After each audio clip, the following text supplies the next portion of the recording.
राम राम सभी भाइयों को। आज का मुद्दा है भाई कि गऊ को, जो गाय माता है, उसको बचाना क्यों जरूरी है। गऊ किसी एक धर्म से रिलेटिव नहीं है, यह हर मनुष्य के लिए जरूरी है, चाहे वो किसी भी धर्म का हो, क्योंकि हर मनुष्य को दूध चाहिए।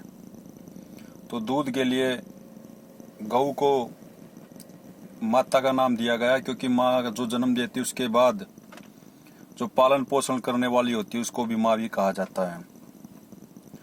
तो जो गौ माता है उसका दूध बहुत ही पौष्टिक और अमृत के बराबर है। जो आज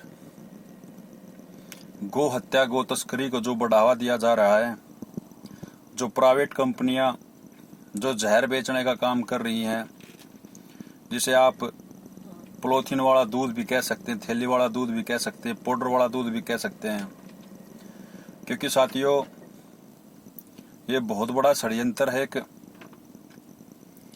जिस तरह से गौ की हत्या दिन प्रतिदिन बढ़ रही है, जैसे हम थैली का दूध यूज करेंगे, तो बीमार होंगे तो हॉस्पिटल बढ़ेंगे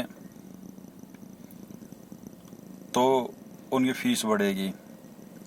अगर आप निरोग रहना चाहते हो तो थैली का दूध बंद करके गौ माता का दूध यूज कीजिए।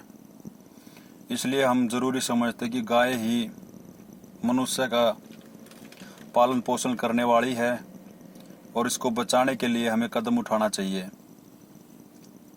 बहुत सी नेता, सरकार में मौजूद नेता कहते हैं कि हमारी सरकार आने के बाद हम देश में दूध की नदियां बहा देंगे, लेकिन दूध की नदियां तो नहीं बही, जहर की नदियां जरूर बह रही हैं।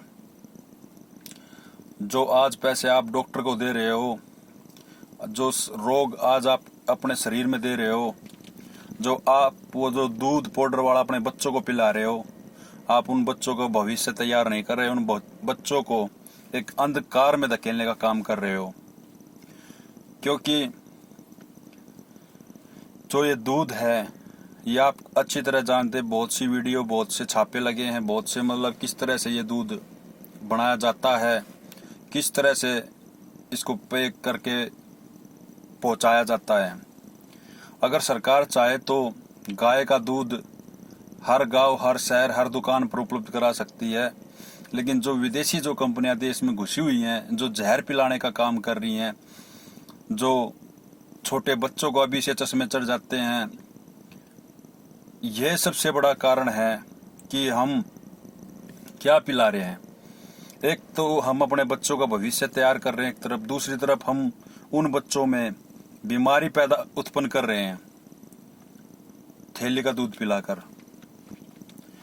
तो सबसे मैं यही कहना चाहूँगा कि गौ माता को पाले, गौ माता को बचाएं और गौ माता का दूध पिलाएं। आप भी स्वस्थ रहे, अपने परिवार को भी स्वस्थ रखे, यही मेरा निर्णय है।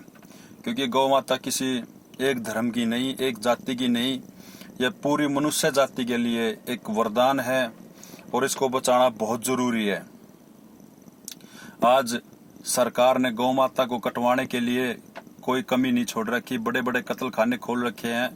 गौ तस्कर, गौ हत्यारे दिन प्रतिदिन गाय काट रहे हैं और उनके हौसले इतने बुलंद हो चुके हैं कि जो गौ रक्षक उनको, गौ माता को बचाने के लिए अड़ते हैं, तो ना तो कानून सहारा बनता, ना सरकार कोई कदम उठा रही।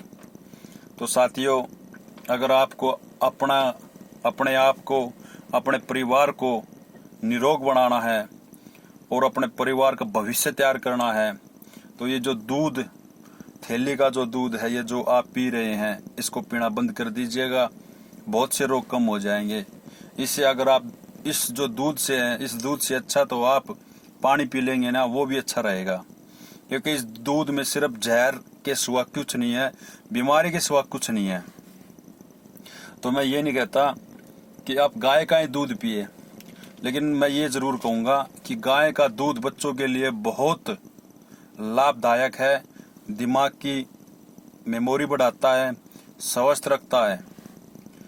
तो आप जो थैली का दूध आज के दिन घर तक पहुंच चुका है उसको बंद करने का काम करें और अपने परिवार को निरोगा बनाने के लिए गाय का भैंस का दूध पीजिए। आपसे यही कहना चाहूँगा कि क्योंकि गाय का दूध वैसे बहुत रोगों में लाभदायक है, घी भी, दूध भी और लस्सी भी बहुत ही लाभदायक पता है इस चीज़ के लिए।